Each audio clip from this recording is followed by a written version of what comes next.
ఈరోజు human rights protection council of India తరఫు నుండి మా నేషనల్ చైర్మన్ గారు తాళ్ళూరి ప్రసన్న కుమార్ గారి ఆదేశాల మేరకు ఈ రోజు స్టేట్ వారీగా కూడా మీటింగ్ రాజమండ్రిలో ఏర్పాటు చేయాలని లక్ష్మి గారు అని చెప్పగానే నేను ఈ రోజు రాజమండ్రి ఆనంద్ రోటరీ హాల్ నందు ఈ మీటింగ్ ఏర్పాటు చేయడం జరిగిందండి.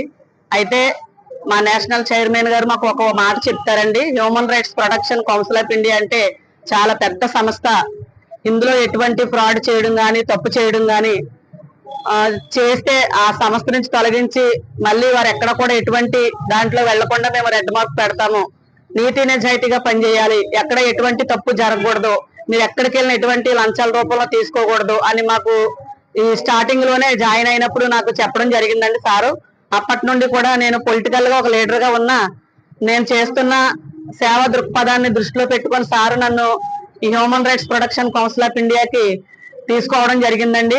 నాకు ఏపీ తెలంగాణ మహిళా చైర్మన్ గా కూడా నన్ను సార్ నియమించి నేను చేస్తున్న సేవను దృష్టిలో పెట్టుకొని ఈ రోజు నేషనల్ అవార్డుకి నన్ను తీసుకోవడం అవార్డు ఇవ్వడం కూడా మా సంస్థ ద్వారా జరిగిందండి.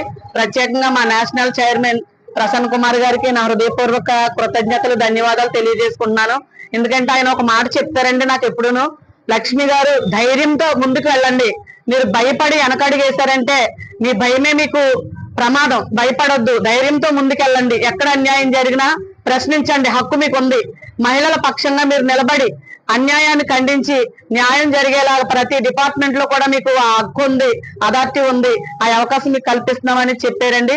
అప్పటి నుండి కూడా నేను మహిళలకు మా రాజానగరం నియోజకవర్గంలోనే కాదు, రాజమండ్రి సిటీలో, రూరల్ రాజమండ్రిలో కానీ కాకినాడ ఎక్కడో ఏ సమస్య ఉన్నా ఖచ్చితంగా నా వంతు కృషి నేను చేస్తూ మహిళల పక్షంగా నిలబడి ఈ human rights protection council of India తరఫు నుండి సేవ చేస్తున్నందుకు అలాంటి అవకాశం నాకు కల్పించినటువంటి మా నేషనల్ చైర్మన్ గారికి, అలాగే మా హైదరాబాద్ నుంచి వచ్చినటువంటి మా నేషనల్ హైదరాబాద్ తెలంగాణ చైర్మన్ గారికి కూడా ప్రత్యేకంగా హృదయపూర్వక కృతజ్ఞతలు తెలియజేసుకుంటూ మా human rights protection council of India team సభ్యులందరికీ పేరు పేరున ధన్యవాదాలు. అలాగే నన్ను ఇక్కడ ప్రేమతో మీరు పిలవగానే వచ్చిన నా మీడియా మిత్రులందరికీ కూడా నేను ఈ రోజు ఈ గొప్ప స్థాయిలోకి వెళ్ళడానికి మీరు ఇచ్చిన ప్రోత్సాహమే.